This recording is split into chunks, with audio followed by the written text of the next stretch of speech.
guess we can start. So welcome to this session.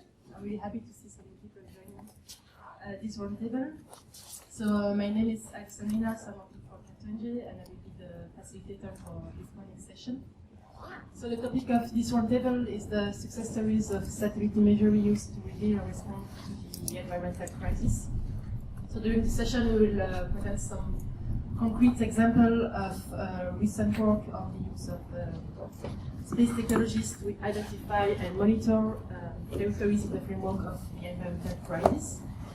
So for that, we are welcoming and very pleased to welcome three speakers. So we have Teodoro from UNOSAT, who is a geospatialist working at the Disaster Risk Management and Climate Resilience section.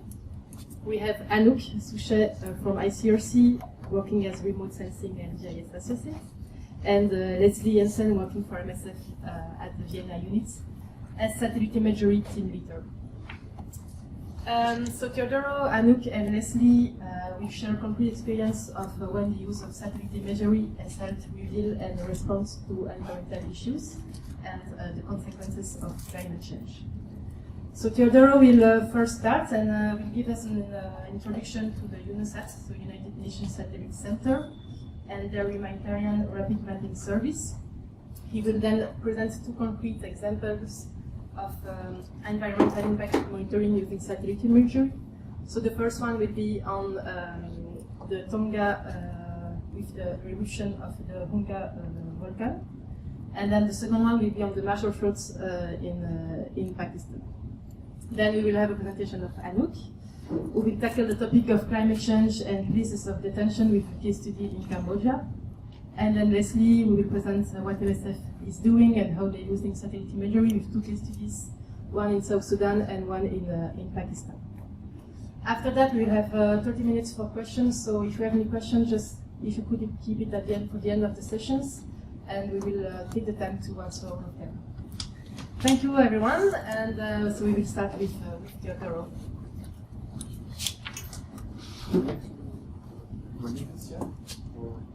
Can you hear me, everyone, like this, yeah? Okay.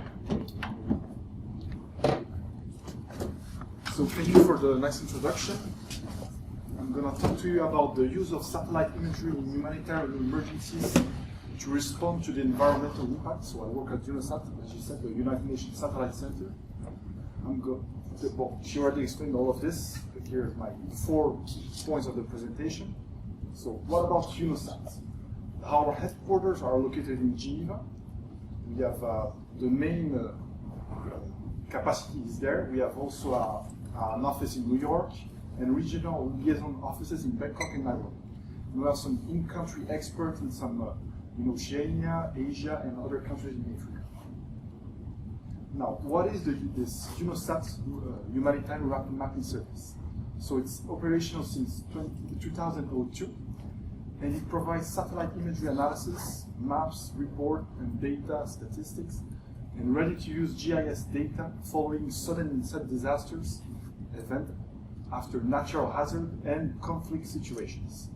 Here's some statistics. So between the 1st January 2021 and June 2022, we worked on 73 disaster-related activations. We produced 531 products. I'm going to show you just later what are the typical products. And all of this in 43 different countries.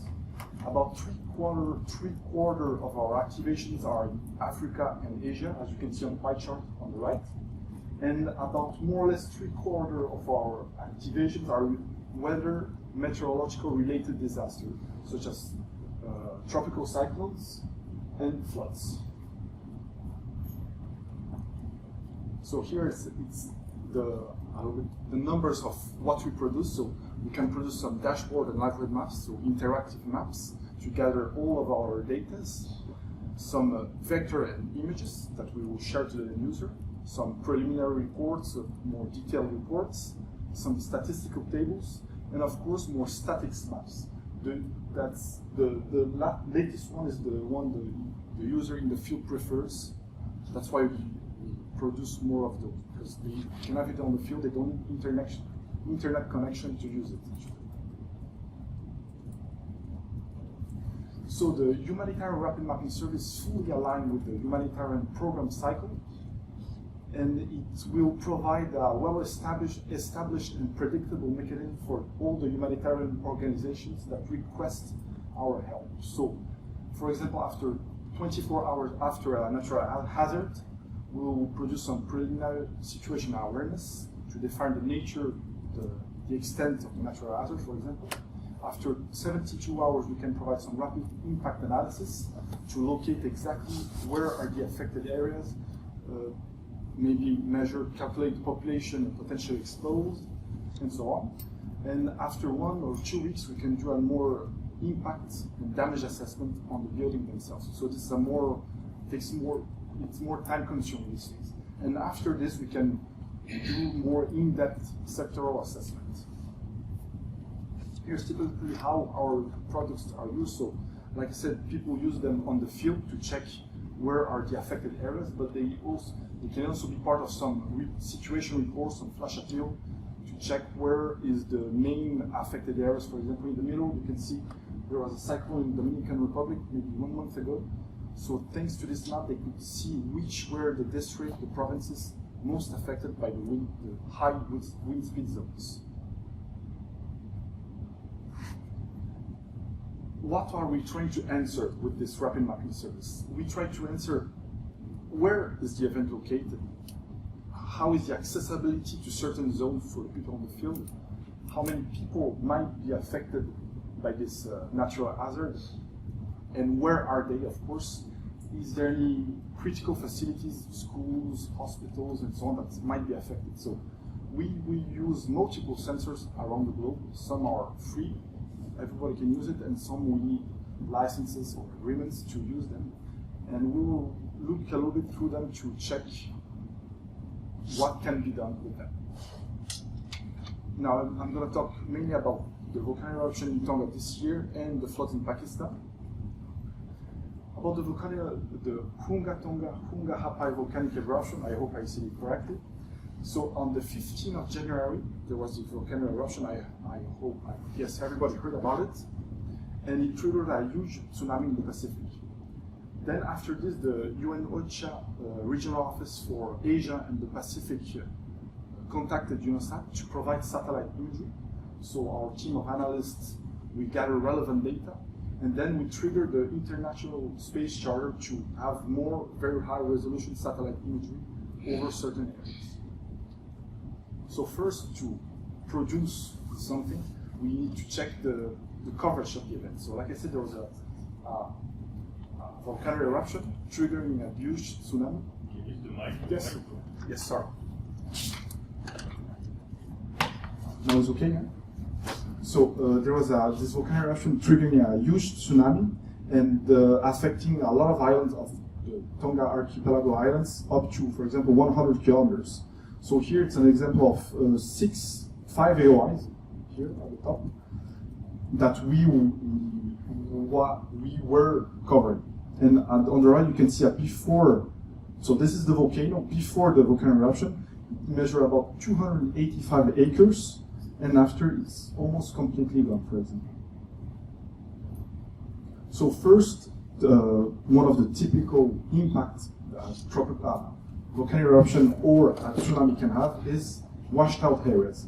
So here we have a COMSAT-3 image, 3 days after the volcanic eruption. So we can see here something happened on the shoreline on the beach.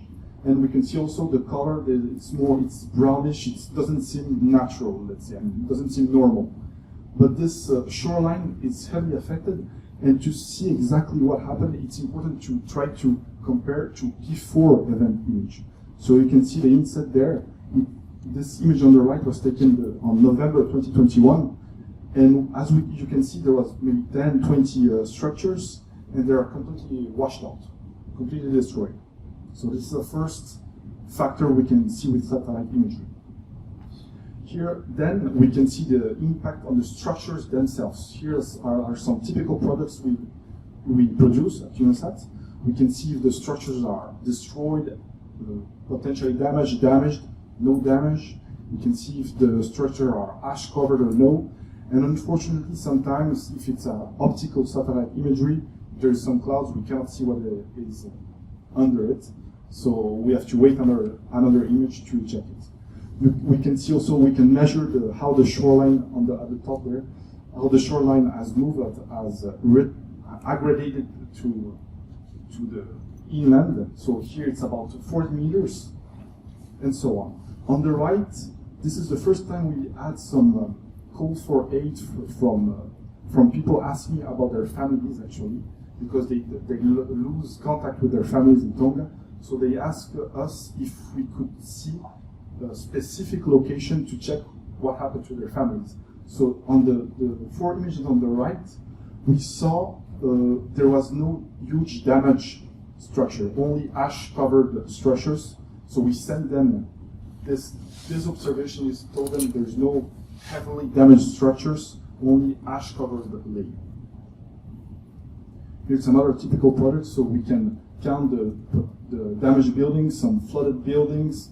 We can measure how the shoreline has moved, and so on.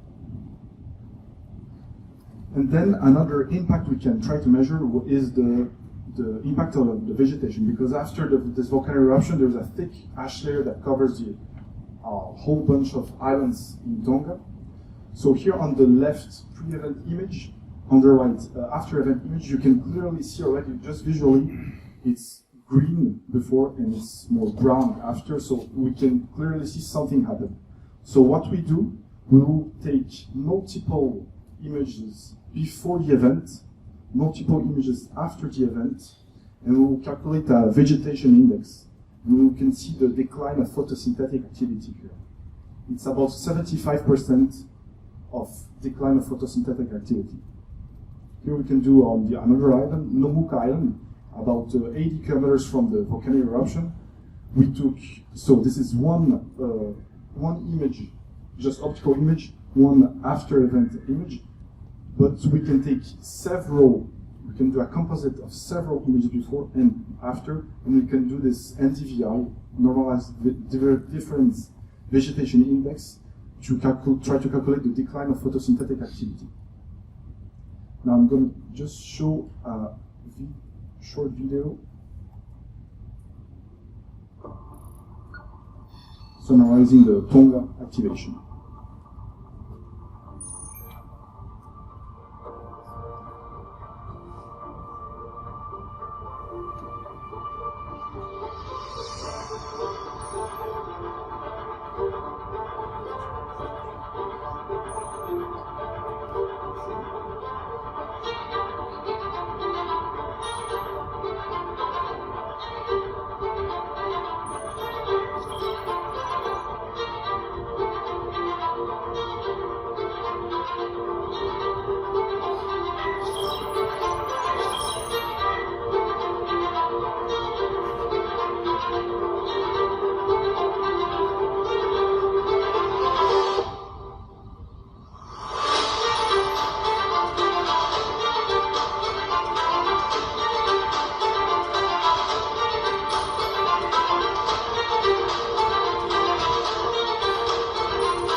I'm going to switch to the floods in Pakistan from, so since late July, mid-July, I would guess everybody heard about it too. There was huge floods in Pakistan. So again, the UNOSAT Regional Office for Asia and the Pacific requested UNOSAT to provide some satellite imagery analysis. So we gathered relevant data, we triggered the International Space Charter to have more of those very high resolution images in order to produce some maps and statistics. On the right, you can see, on the bottom right, you can see all the different sensors we used. Here it's interesting because we use sensors up to 375 meters of resolution and some of 30 centimeters of resolution. So it's interesting to see what can be done with such different sensors. So first, for example, we use the 375 meters resolution sensor, VIRS sensor, to see the extent of the flood over the entire Pakistan. And with this, we could measure the population potentially exposed to those floods. So from 1st July to the 31st of August, we calculate that there was more or less 33 million people affected by the floods. It's more or less 15% of the population of the country, actually. And since early September, those floods started to recede a little bit. As you can see the numbers there. So started with 33 millions, 22, 19, 17, and so on. And also with this flood extent, we can see which are the districts that are where the flood extent heavily changed from one week to another. So we tried to check which district changed of more or less 100 square kilometers, and we will mark them as red or green. This will help the humanitarian aid actors to know where to focus their targets. Now let's zoom in a little bit more. This is a Sentinel-2 image of 10 meters of resolution. On the right, you can see the Indus River completely swollen up, and then the water will go into the agricultural area, affecting the entire area, mainly agricultural here, and also some main villages and cities here. Now let's zoom in into this Kaipur Natansha city, right here. You can see, so on the left, the 31st of August, the floods were already there, and then 5th of September, we can see already big changes actually, because on the right, the accessibility to this city is, I mean, it's completely flooded, so it's almost impossible to go there with a car. We have to go to a helicopter. The agricultural area is still completely inundated, and of course the city, we can see, I mean, the vicinity of the city is also inundated. To see if inside the city there's floods, we must check more very high resolution imagery. And also we can measure this effect on the cropland. So what we did, we took the East Island cover cropland and we cross-checked it with our flood extent. So we started doing this for the entire month of August, and we found out that there was 48,000 square kilometers of cropland affected over the entire country. On the bottom here, you can see an example of flooded, inundated agricultural area. We did the same from 1st of July to the end of August, and we found that there was 56,000 square kilometers of cropland affected.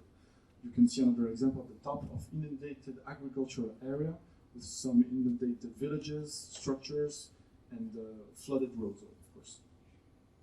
And finally, maybe you heard too about the floods in 2010 in Pakistan, so we tried to compare those two, which were the most violent one. So what we did, we checked when was the peak of the inundation in 2010 and in 2022. So in 2010, it was on the 27th of August 2010, and for 2022, it was between the 28th and the 30th of August. So we cross-checked those data, and we found out that this year the floods were even 2 times higher than the 2010 floods. So even the impact was even greater. But apparently the Pakistani government were more prepared for this. So the consequences were not double compared to 2010. So what does it mean, everything this? After all the images I showed you, all this hazard extent and this impact can be revealed through the use of satellite imagery. Depending on the extent or the exact impact you want to check, you will have a different sensor. If you want to check damage structure, you need very high resolution imagery. If you want to see the flood extent over the entire country, a big country like Pakistan, you need low resolution imagery, and so on. And those satellite imagery are more and more accurate to estimate the environmental impact. Like I said, we have more and more very high resolution imagery. You can check damage structure. We can see if the vegetation index has changed from before or after a volcanic eruption, and so on. And all of those satellite imagery analysis we provide, it will help the humanitarian aid. So they rely on those analysis to their response plan following a natural disaster. So thank you very much, and if you have any question, I will try my best to answer them. Thank you.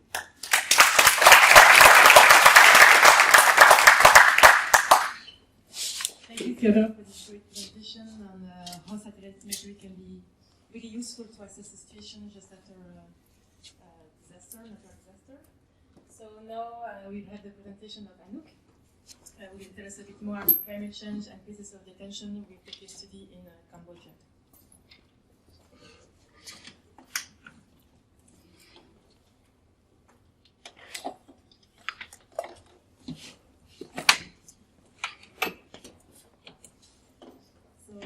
So I will present a project we did on climate change and places of detention, focusing on Cambodia.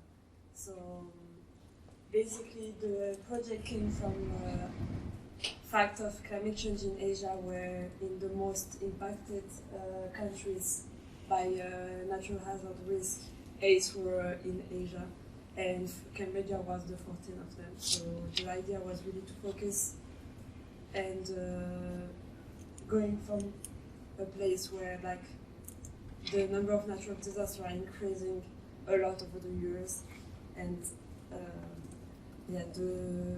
we also wanted to focus on flood and extreme weather because they are the most represented natural hazards, and so yeah, that was the idea of the beginning of the project. Also, we chose Cambodia for this study because it's the one in East Asia that has the most natural hazard over the year. And so they started to be really regularly impacted every year by a lot of different disasters. So the fact of this project was to focus on places of detention. So you may wonder why. So that's because places in detention, they are usually have higher vulnerability. Because, for example, they might be situated on sensitive places, like where most likely hazard will happen, but also because they are most likely isolated from emergency evacuation services. So if something was happening, then it would be harder to evacuate the people. And then because it's usually places that suffer from political marginalization and that will have a lack of policies and services to prevent disasters impact on the imprisoned populations. So here we have a kind of an overview of detention centers and natural hazards. So when there are the natural disasters, then it also can cause heat waves, lack of water, in fact, the food availability, there would be floods.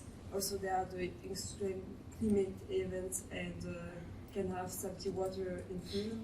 But then from this, there are like secondary events that might happen, like wildfires, impact on air quality, landslides, and typhoon. So all of this cause that we need like evacuation, but also there will be like damage of infrastructure and loss of the inmates' life. And all of this impacts the life of the inmates because on different scales, because for like health reason there will be hygiene problems, but also like dehydration, heat stroke, a lot of different impacts on health, and also because access to evacuation would be hard. And then there would be also impacts on family contacts, judicial process. If there is damage of infrastructure, it would cause maybe damage on sanitation system or water system. So all of this is heightened because it's places of detention, and so it makes everything a lot more complicated.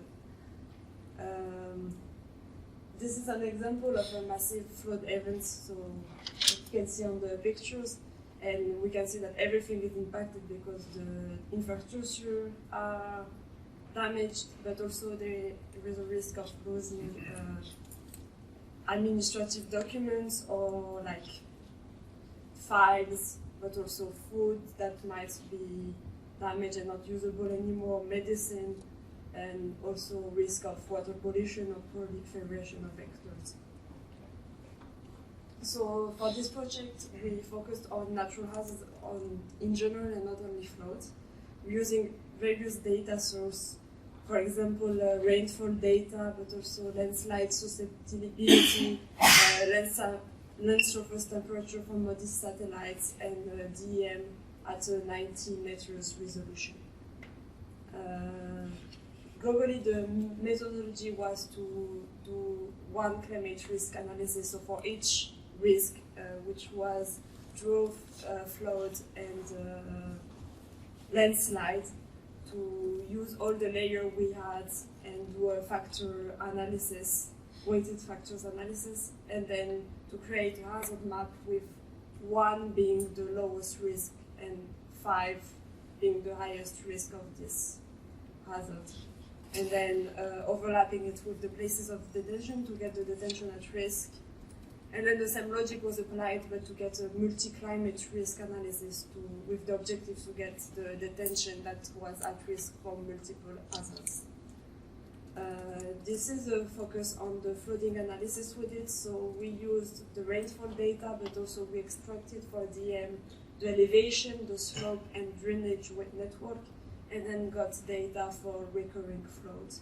All of these different data are really important on evaluating the flood risk, and then we use the weighted factor method to decide to give weights for all of them, and then get our detention at flood risk map. So here are some examples of the results we got. So on the left we have the map for flooding. The dots represent all the places of detention in Cambodia. So the more big red dots are the ones that are most at risk. So there is one for flood, but then there are a few of them that are also at risk, even not as high. And then we can see on the map, I'm not sure you can see, but on blue, it's like the location on the country that are at risk. So the more it's like dark blue, the more the place is at risk of flooding. And then on the right, we have the landslide map with the same logic of more big dots, the more risk of landslides. So we can see that it's not the same location, but still in the end, a lot of different places of detention are at risk of flood or landslides. And then when we go on multiple risk analysis, so I showed map from floods or landslide, but actually for drought, we realized like the whole country was at risk of this hazard. So all of the places of detention already have one hazard to take into account. So there are 5 prisons that have risk of 2 hazards, so either flood and drought or landslides and drought. And so yeah, that was the conclusion of the analysis.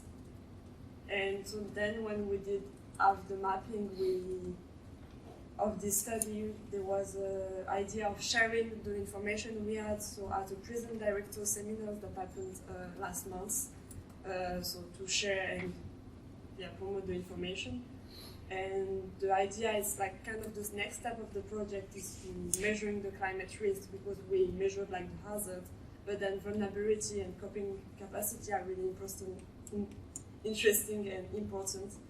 So for vulnerability, it's like, because even if,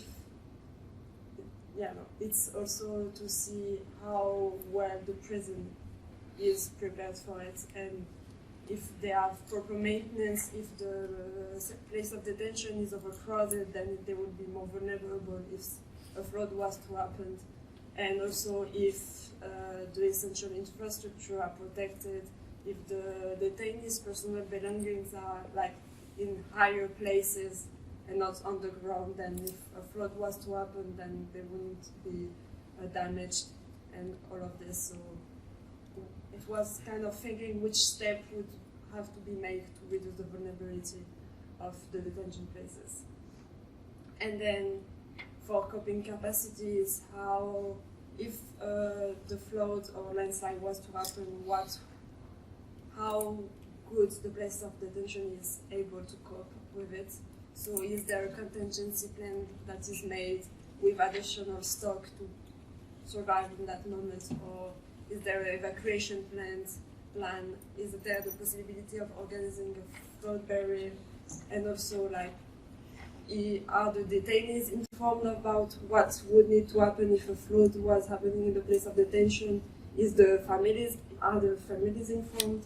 And also after a disaster, the possibility of assessing the affected places of detention and to have a quick recovery phase.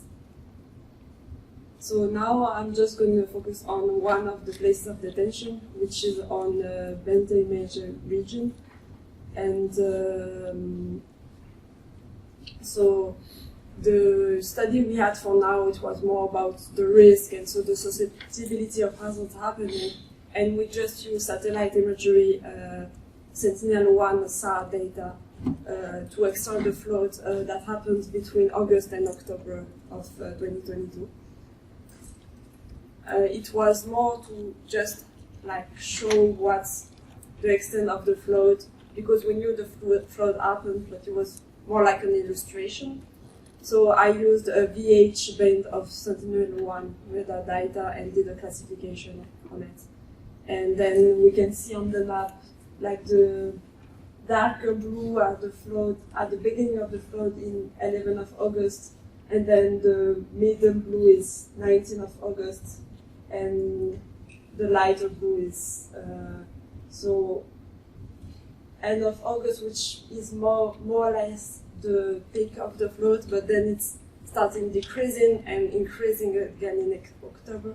But I chose to show just the part of August. So the zoom on the up right part of the map show with the square the prison, and around it we can see that most pixels show that in end of August there was flooding just around the place of detention.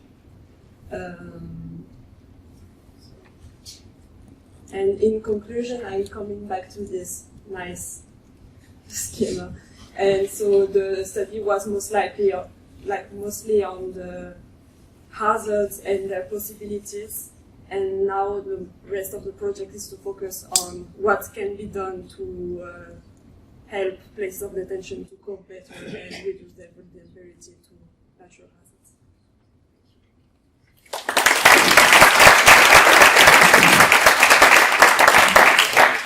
Thank you, Anouk, for this great presentation. So our last presentation of this morning is about how MSF is using satellite imagery in the field, with two case studies, so one in South Sudan and one in Pakistan. So let's see, the floor is yours. Thank you. Okay, let's see if I can do this without the mic. Yeah, maybe? No? No, I'm getting no's. Okay, I'll try it. Move over here a little bit. Okay, so I was actually really surprised to be invited for this session to talk about excellence in satellite imagery, because I was expecting to try to give a presentation like Anouk or like Teodoro. These are fantastic examples of excellence in satellite imagery. But at Médecins Sans Frontières, excellence in satellite imagery looks a little bit different. And it relates to sort of the introductory session that we had yesterday. So let's see. What is Médecins Sans Frontières? We are at our heart a medical humanitarian organization. That means that we specialize in providing medical humanitarian support aid. And we are not specialists in GIS, and we are not specialists in remote sensing. Yes, we have a GIS team, and we are very, very proud of them. But we're still relatively new, having only started in 2013. So we're not digital frontrunners, and we don't want to be. And for our Earth observation unit, that's exactly the same, right? We're even more constrained in terms of resources. So what excellence in satellite imagery looks for us is a little bit different. But let's focus on who we are, right? We're 65,000, more than that actually, staff around the world, working in 70 different countries, providing medical support aid. And our GIS center, which is approximately 60 people, is providing support to those 65,000 staff members and the communities that they're working with worldwide. And we're providing support as a service provider role to all the different functions that MSF has, right, on a request basis. And if you're interested in looking at what sort of support our broader GIS team is providing, I recommend you check out GeoMSF. We have a number of people in here that are helping to maintain the system and also providing the maps and the products that go on to GeoMSF. So please check that out if you're interested in our broader results. But today, we're going to focus on one small part of our 60-member team, and that's the Earth observation team, right? So when I joined MSF only 4 months ago, I was expecting to join a big team, and I found out actually that I was replacing the person I thought I would be working with. So quite a small team actually. Our operational support team at its core is 1.5 MSF members and 2 external members from Spatial Services, which is a University of Salzburg spin-off. And these guys I am talking to every day, constantly. We are really close-knit, and they have a little bit of a team behind them supporting them, but at the end of the day, that's our Earth Observation Operational Support Network. 3.5 people. So our resources are a little bit different than maybe what we've seen in the previous session. And what we are so lucky to have is a research and development connection and a grant supported by the Christian Doppler Laboratory that allows us to work with the University of Salzburg. And in case you have major decisions about what you want to look at tomorrow in terms of workshops, 3 of our researchers are here and 2 of them are providing workshops. So I recommend you check those out because they are pretty cool. And that's definitely looking more in the direction of excellence in the term of complexity, right? So I keep talking about it, but what exactly are we doing in the Earth Observation Unit? Pakistan hit, and we already saw what UNOSAT was doing, and let me tell you, I'm actually going to come back to that slide, that's where we went first. So being a small organization, data harvesting is critical to our Earth Observation Unit, and knowing how and where to find the best Earth observation and satellite imagery research and analysis available is critical to us. Ooh, I forgot to start the time. We'll see how I go.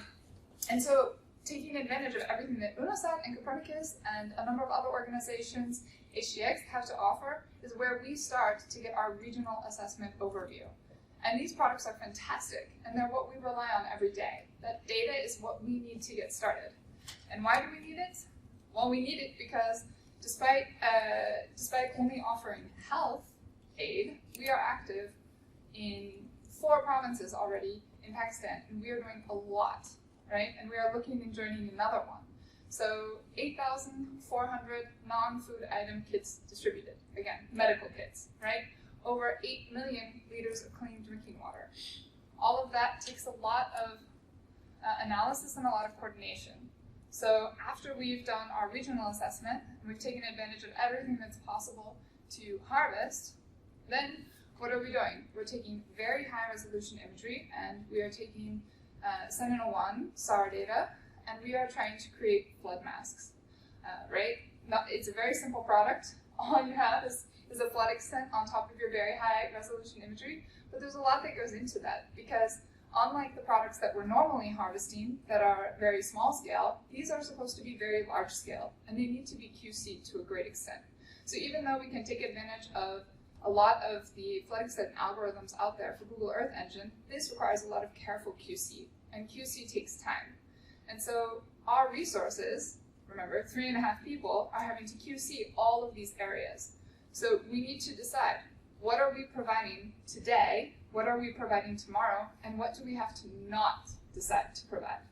And I can tell you during Pakistan that was super painful for me to have to constantly turn down requests, because it wasn't like we were only experiencing floods in Pakistan, we were also experiencing floods in Sudan, our second case study. But this simple map was what helped our logistics to understand what medical facilities that we currently operate are still functional, where are our people, what other infrastructure in that town are available, and where can we start awareness campaigns immediately once we have our staff set up. And following that, where are we going to be able to send our medical response and our mobile clinics? What makes the most sense, right? So these very simple flood extents on top of very high resolution imagery are providing a lot of support at different areas, at different times throughout our response. From the original initial response and the mobile clinics to our extended response a few weeks later, right? When we're still trying to reach out to those hard to reach populations that we didn't initially reach. And then for our long-term response, right? Looking at how to provide health facilities in newly erected tent camps that we're expecting to need that assistance for months to come, right? Critical to us, same product. Where is the floodwater? And in this case, where are the new tents? And how are they expanding? And how can we best provide medical support to these growing communities? So here we see the effects of environmental disasters, right? And how we can respond with very limited resources together with the products provided by other organizations to meet the needs of our populations. But what about South Sudan? It's an example of an ongoing crisis. And when we think about Sudan, we think primarily about conflict, right? MSF has been active in South Sudan for nearly as long as it's been active in Pakistan. And we are also active all over the country in very small areas, but spread apart and with different communities that need our assistance, facing different natural hazards, but affected by conflict. So if we take a look at Abai, the special administrative area, we've been coming back here year after year, right? Year after year, and the population is constantly changing. So we constantly need to reconsider where are we sending our medical resources, because people are moving around, right? So here we are providing some slightly more advanced processes, maybe, right? Dwelling extractions, followed by density, followed by change analysis. And we're also supporting with site selections, right? Because with changing populations, our populations are becoming more exposed to natural hazards, right? They are moving to locations that are not well protected against drought, that are not well protected against flooding. And so our organization is trying to be preventative, even though they're having to respond regularly to ongoing disasters, and they're looking for places to set up, for example, cholera treatment centers. And they're trying to reach out to us for help in that. And so we do the best that we can to provide a proper site selection. You should be integrating a lot more layers of data, more similar to what we saw from Anouk with her lovely flow chart.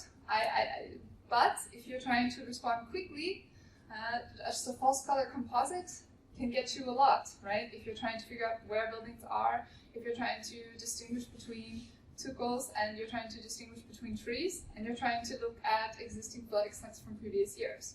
And I sure am glad that we were able to provide them this product, because a couple months later, we got hit with floods again. And right now we're seeing the cholera response growing in South Sudan. But what else are we looking at in South Sudan? We're also looking at major issues with people having to move because of conflict into areas that they really shouldn't move into, like in Lear County.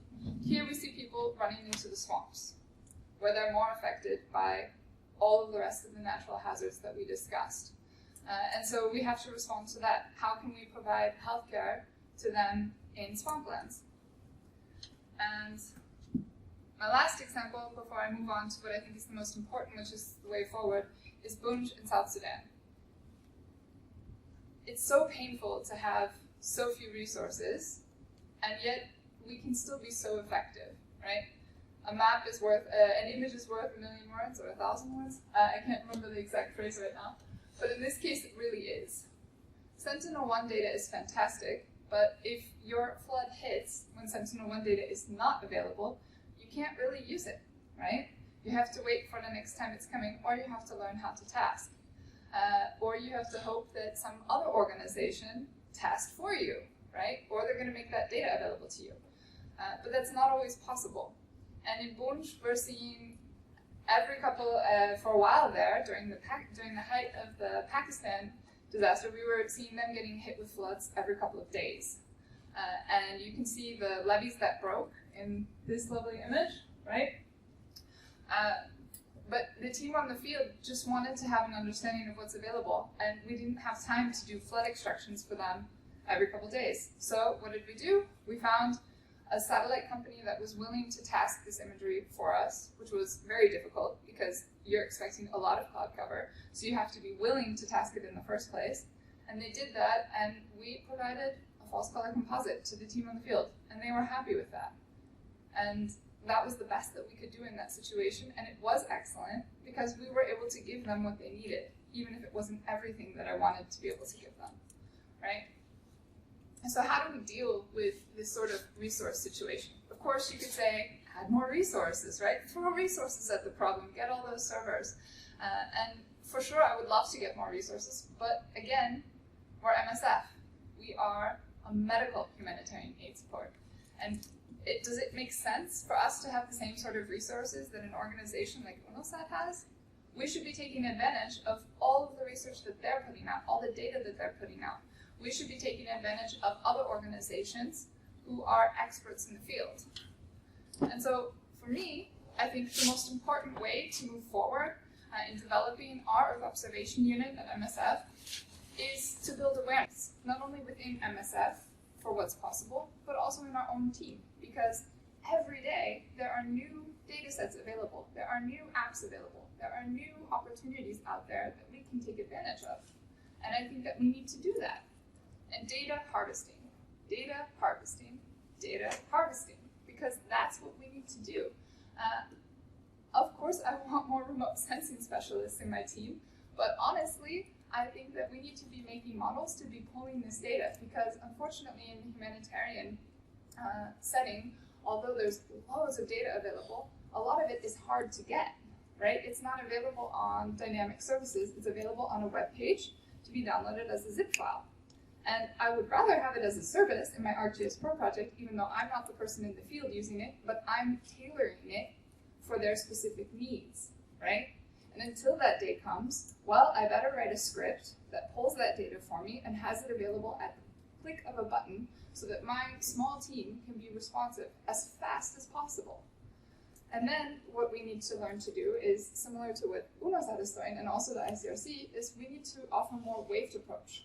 My team really likes to deliver high quality products, and I'm so proud of their products. But delivering high quality products takes a lot of time, and it takes time and resources that we don't have. And so I don't want to have to decide between crisis A and crisis B because we're doing QC that this specific mission might not need, right? Sometimes what's fit for purpose is a bit of a less complex product, right? So I would rather be able to provide more fit for purpose products than higher complexity, more excellent products. But in order to do that, you need to provide proper metadata. And you especially need to make it usable for the people who are in the field who don't have time to read a very long document to fully understand your methodology. They need to understand immediately, just by looking at your map, can I trust this or not? Does this meet my needs or not? And that's where I need to better understand what's going on in our operations. And you need to have this strong communication with end users. That's that feedback loop, right? A lot of times in the humanitarian sector, we say, you know, the people in the field have to respond to the emergency. They're too busy to talk to you. And that's true, but then the product that they're going to get is not what they need. So we need to find a way to balance this communication, right? And I think that's the way forward there. Of course, data management is critical, right? Getting all of our previous products, everything that we've done in GeOnG, right? Everything that we've done in Lenaerts, everything that we've done in Abai, everything that we've done in Pakistan, because MSF has been there for decades, right? Into one single feature class. So I don't have to go through hundreds of zipped folders every time a new crisis hits to look for it, to restructure it, to make it available, right? But that's a massive undertaking. going through and migrating all of that data into one feature service, into one schema that makes sense. And no, that's not new technology. No, that's not excellent. That's time, but it's time that we need to take, and we need to balance between responding to an emergency now and creating sound data management products that will support us through the future, right? And I think that there's a lot of organizations in this room who have the same problems, and we need to find a way to solve them, right? It's very hard to say no to someone who's struggling with floods because, hey, I really want to support you next year even better. But that's what we have to do. So I'm very happy that there are so many collaborative initiatives going on here, and I'm so happy that there are so many crowdsourcing discussions going on with the OSM and the HOT communities. I'm not going to cover them here. I think everyone here has heard enough of them. But exactly initiatives like that are what organizations like MSF really rely on. And then, of course, if we want to move forward, we could maybe invest in more resources. Maybe we could get some more people. But there's a lot of work that we have to do before then. So, thank you.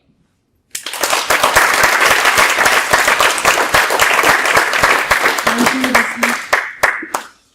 So, thank you first of all to speakers for those really rich presentation. So we're now having the Q&A session. So I don't know if anyone in the room has questions. Maël with the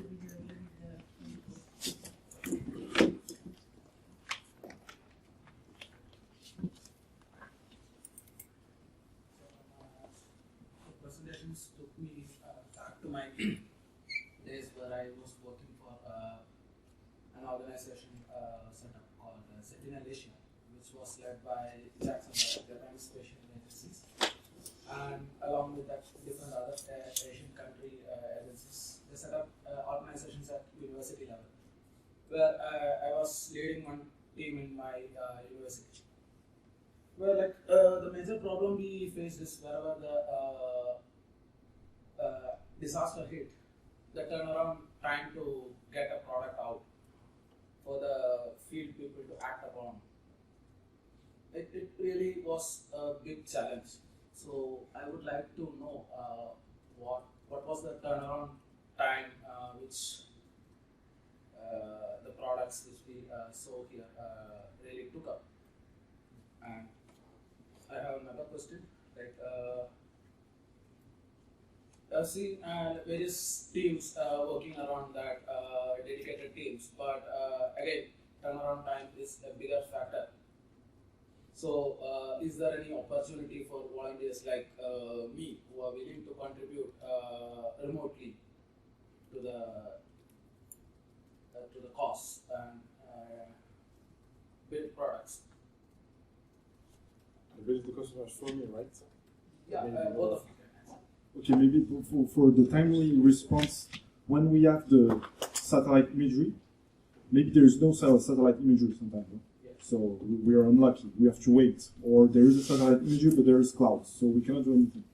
When we have it, good satellite imagery, we can do a product in 1 day. We try to always do this. So when we have it. If we don't have it, we will task a satellite imagery over certain locations and so on. I believe this answers your first question, maybe, right? And also then, if for remote people to help us, we need to train them too. Because it's, you may have a GIS background, but it's how to properly do a flood extraction or how to properly categorize some damaged structures the UNOSAT way, let's say. It must take a training lesson for people to help us.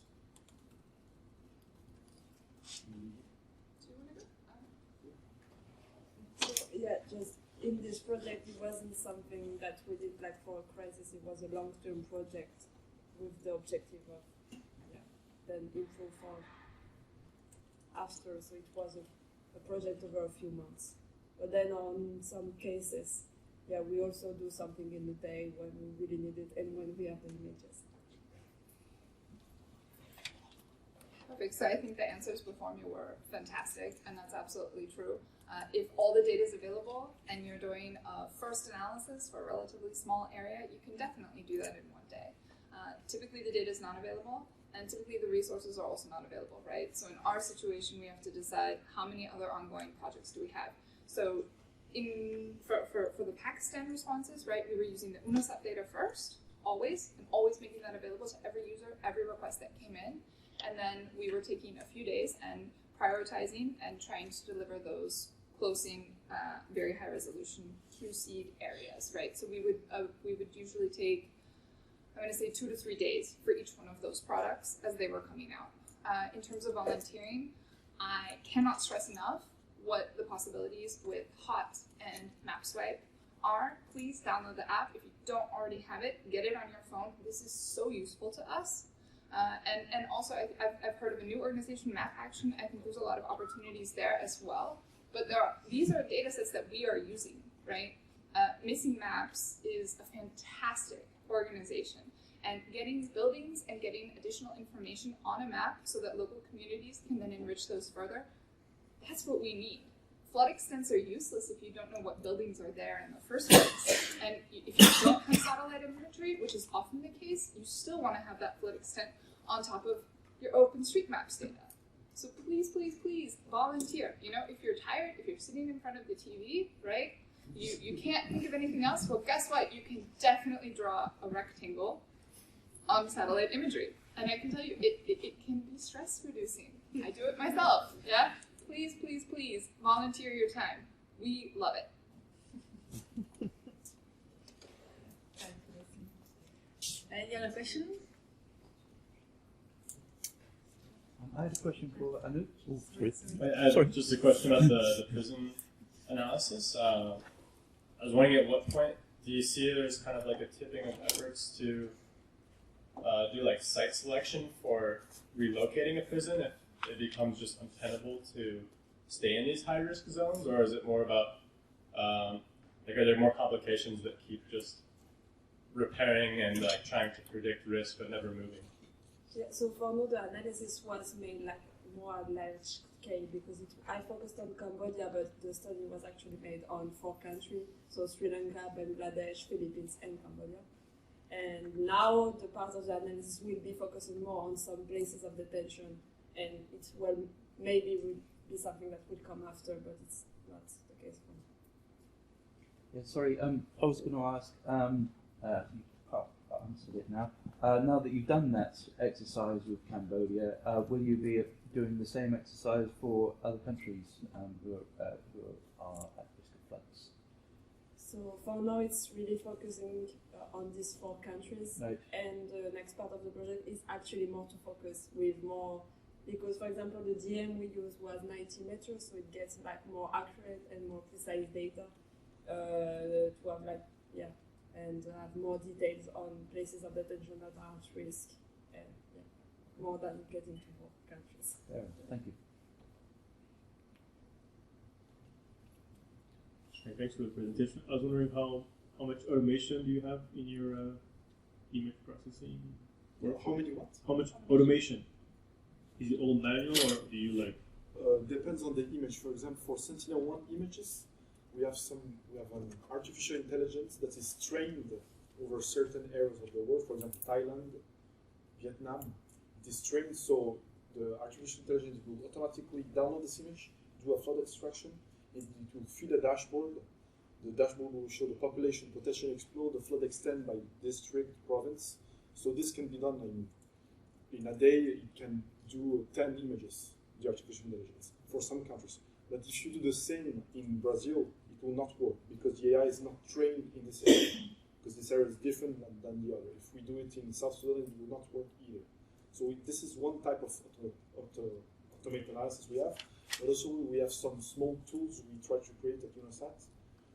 So we do a flood extraction, for example, and to try to win more time, because we always try to win more time, to produce a product faster and faster. So we always try to do small toolboxes to calculate the population, which the cropland affected, and so on and so on. There's small toolboxes here and there, but the main automate analysis we have is this artificial intelligence using Sentinel-1. I don't know if maybe, I'm not sure if it wasn't also for us, but Yeah, for everyone. Yeah. Okay, so we're also working with a number of flood extraction models, right? But we try to tailor them to each specific instance, and also for us, we noticed that there's a lot of differences between the types of imagery and the types of radar that are available, so you have to tweak those models quite a bit. So there is a manual process involved there. The same is true for our dwelling extractions. So depending on the area that we're going to look at, we have a number of deep learning models that we keep available to us for specific types of imagery or specific types of buildings, and we're always working on improving those. So I think there's a workshop tomorrow that should be looking into detail into some of the attempts that the University of Salzburg is making and improving some of those models. But in our productive set, I think there are 4 key models in this case, but hopefully with more to come and with more improvements to come. And then of course there are those that are publicly available online, but the quality there just depends on the use case scenario.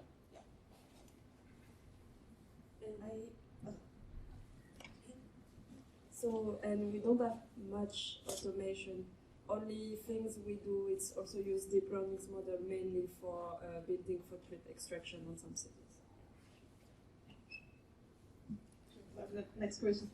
I have a question for Theo, like considering the issue with cloud coverage and then the example from the volcano, how much time did it take for the ash to settle for like the imagery, or was it an issue at all? For Tonga, it wasn't a big issue, the cloud obstruction, if I remember. Some areas, like maybe I showed a map, there was a small portion of the city cloud covered, and then there was no image. Again, we had to deal with it. We cannot do anything. But for Tonga, there was not a lot of cloud because the volcano itself was far away, actually. And also after the eruption, it collapsed. Maybe you saw the image before or after, it completely went away. So cloud obstruction was not a problem, a big problem in this activation.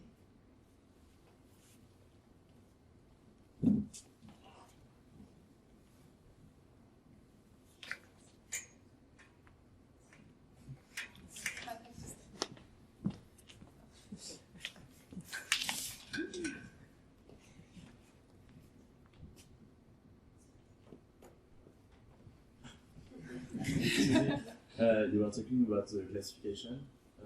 Do you use it, often use it, or is there some program, automatic program also?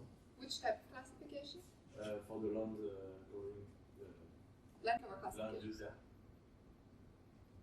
I think it was for you, or Yeah, I think it's more for you. So I used some models. So we use GIS Pro, and I used some models that were available for it. But then usually we build the models we need with training samples on the locations that we're interested in, because it's always changing and we need to adapt it to the context we work in.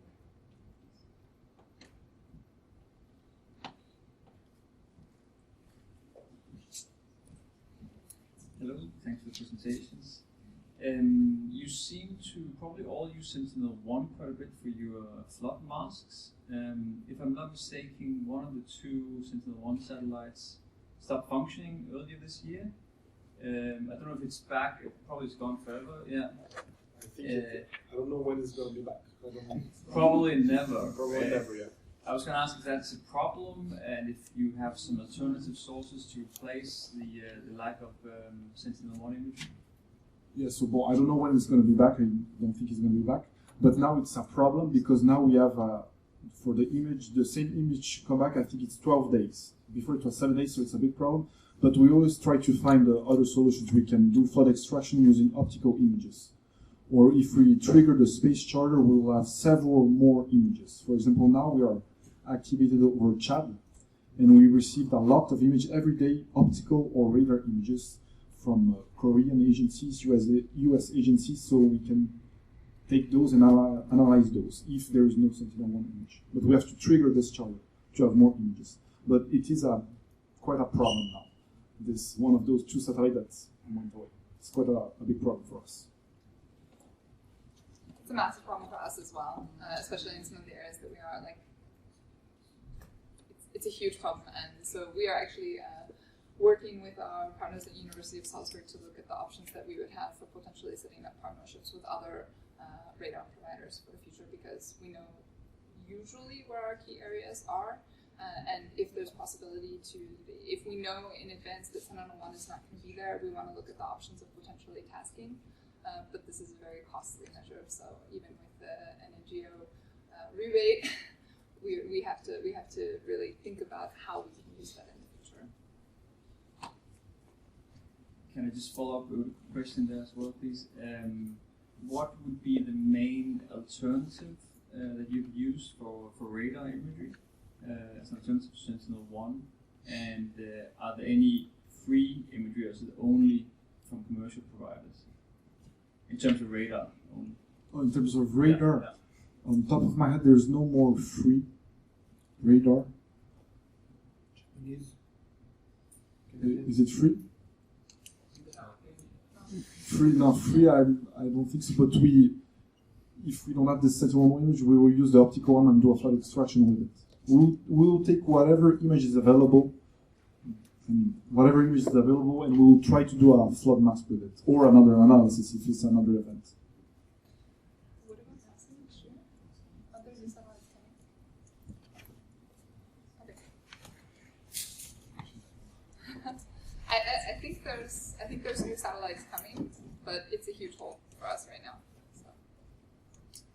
I was wondering if you have so you take images from affected potentially or like recurrent affected areas on a regular basis, or like do you always do request the image when the problem arises? I'm a newbie on satellite imagery, so excuse my question, but like. Yeah, so that's exactly what we're trying to do in GeOnG that I showed you before, is we are trying to set up a system where when we know that floods are going to hit, so in places like that, because they have a river upstream where, they know when the floods are coming and they know 2 days in advance, and that's why it's possible for us to task that. And we would like to implement something like that in other locations as well when we know that it's going to be something big. But this is something that, again, it's very hard in a reactive organization to really take the time and invest it and research the potential for tasking in advance, because there's just so many places that we are active that trying to respond to all of those crises. Even if we get the image, we don't want it to turn into dark data, right? Because we might not have the resources to properly process it. So your problem is more like selecting which places you want to data in advance versus like getting the information, getting the image. It's also a cost question, right? So obviously we would prefer to use Sentinel-1 and Sentinel-2 in any case. If it's going to be fit for purpose, that's where we go. But also us, we don't have specific. We work upon requests. Yeah. If there's a disaster in Costa Rica, nobody asks us. We will not necessarily do something there. If someone asks, there's floods in Cambodia, can you please check it? We will check it, and if necessary, we will task some satellite imagery. And also to answer the question I forgot for, an alternative to the Sentinel-1 might be the VIRS data, but the resolution is really low. It's 375 meters. But, for example, for Pakistan, I showed, we use this satellite to cover the entire country. So we can have an approximate idea of problem-affected population, for example. But you have to be careful with that, because that resolution, for example, that was what we were giving to our teams on the ground, and they were coming back with us that's not granular enough for their needs. So it's not fit for purpose. So it's not a clear replacement, but it's one that you can leverage in certain situations very effectively. My question is, do you experience complications or issues, maybe in the form of feedback from the field teams concerning the trade-off of delivery time and extensive QA or QCing the products? This is working. So do you get feedback from them that it's nice that the product arrives in time, but half of the map is wrong, or do you experience complications in the trade-off? On our side, I worked since 3 years at UNOSAT. I don't think we had huge problems on this. We don't receive a lot of feedback, actually. We just received a thank you, it's helpful. But it can be helpful for people like, thank you, it's helpful, we use for this, this, and this. And your map was wrong on those locations. It can be really helpful for us, too. We can know if we do a good job or not, actually, because we don't receive a lot of feedback. But feel free to To send feedback, of course. I'm happy to send you something. No, absolutely. This is a problem. This is something that we have started to become. So again, this is that feedback loop.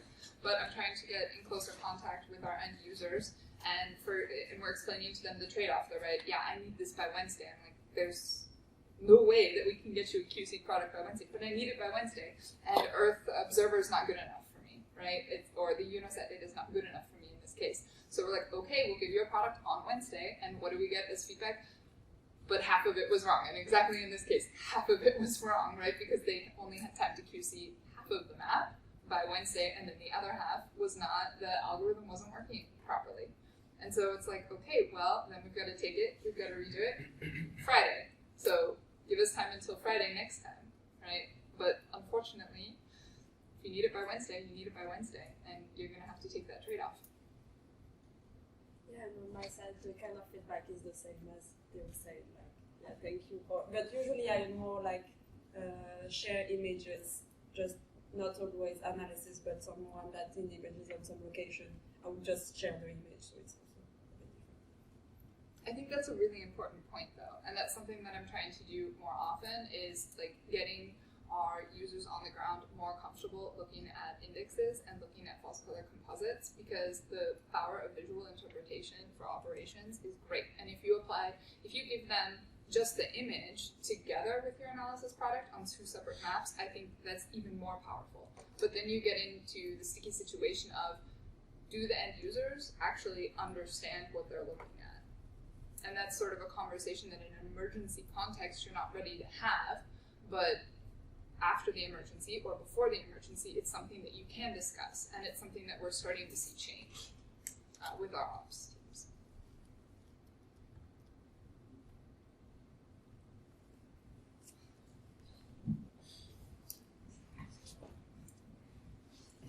Thank you. Thank you for the presentations.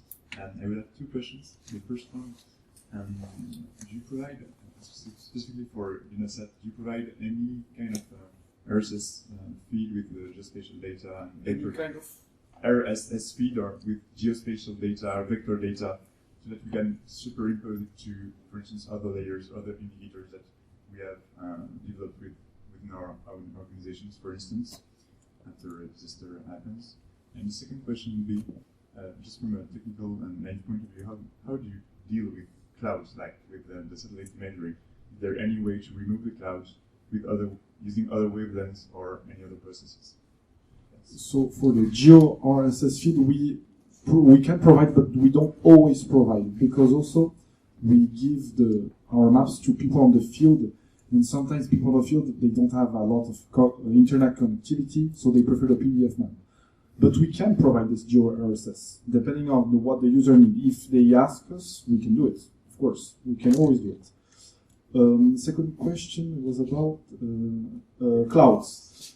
So sometimes we have to wait for the next image. Sometimes there will never be another image, and so I mean, depending on the analysis you do, if we do a damage assessment, if there is no other image and there was clouds, we cannot do anything. If there is clouds in an area that there is floods, we can check other type of satellite, other wavelengths, maybe radar satellites, and we can do an analysis with this. But for example, typically with damage assessment, if there's clouds and there is no other image without clouds, we cannot do anything. But we can maybe try to see before the event how many buildings were there. That's all we can do.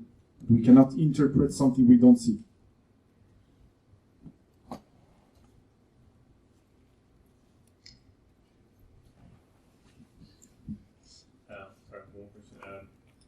Going back to the automation question I had earlier, I was wondering what are the avenues for the field, I would say, in general, regarding better automation, whether it's for like classification or quality control. Like, is there anything that exists, or like any avenues that are there that if you have the money and the resources, would like to invest into, let's say, and be more efficient? I'm just be curious on that side.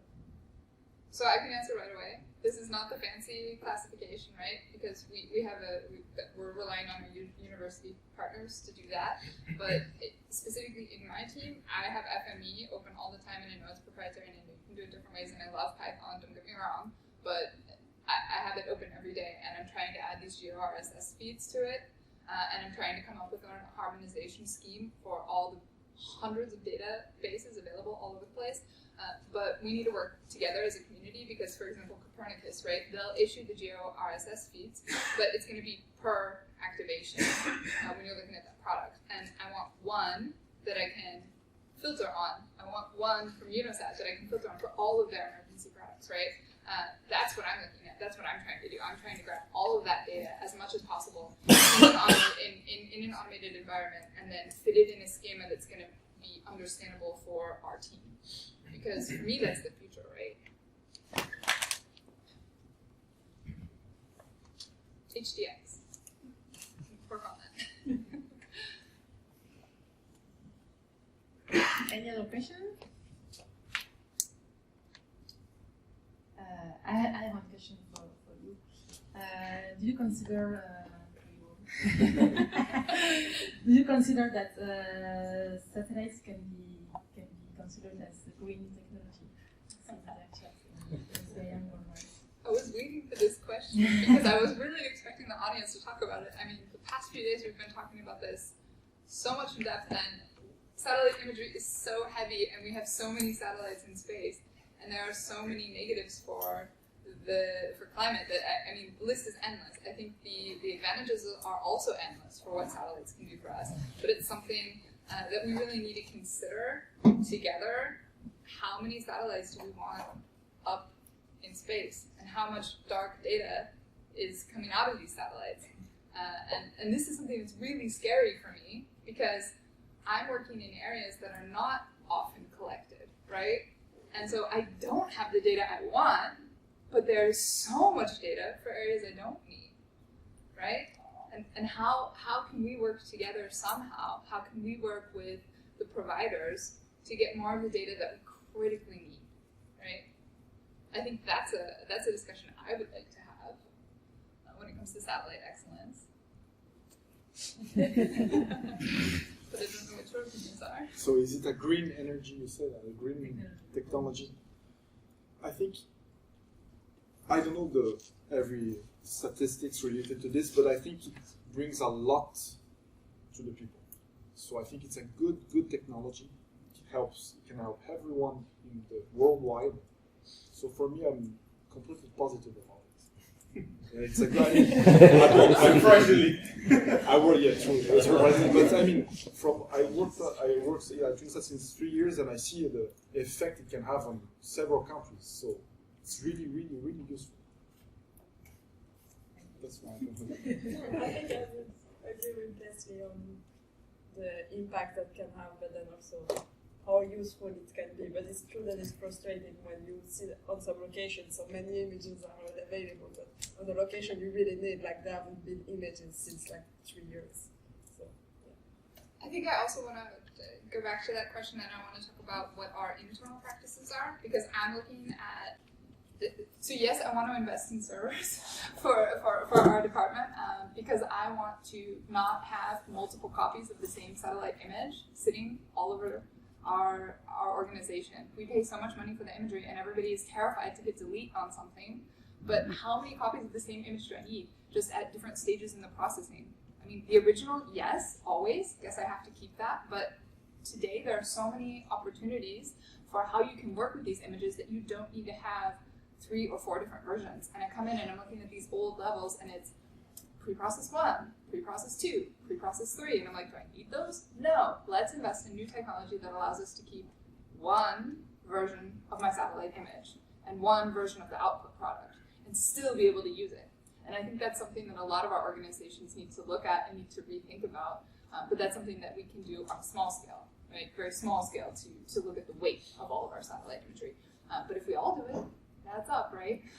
Maybe not against the number of satellites in the sky, but still, that's something that we should think about. But for example, UNOSAT, we don't have this server problem because we have an unlimited space because we work with the CERN Centre Européen Recherche Nucléaire, so we have unlimited IT space, so we can typically we can do those copies. It doesn't matter. It doesn't matter, but it still matters because it's still space and weight on the server. Yeah, of course, of course. And I mean, think about how much it takes to cool those things. Yeah, of course. But I mean, we don't have this server problems either. That's what I mean. I mean, we have space. We can pay for as many as we want. I'm just, I want to think about what the impact is. Yeah, of course. Yeah. Thank you. Any other question? Can we hire you up for like spy movie trailers? Like, I'm sorry, what? Can we hire you for your spy movie trailers? Fantastic. I'm not a design person, it wasn't me, I admit it. Can we hire that person?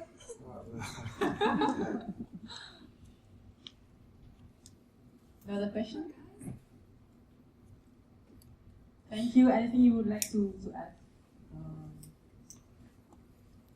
No, I just received ideas from, so I would like to discuss with them maybe later. It's like, because she worked on South Sudan, I worked on South Sudan, so maybe we can something like this. So my final thought is, if you don't have it already, I can't reiterate this enough. Enough MapSwag, JOSM, ID editor. Do it. All of you, if you don't have it already. Come on, please. Thank you everyone for joining this session. If you have a question, we are going to close it here. Many thanks to the three of you for the great presentation. Thank you.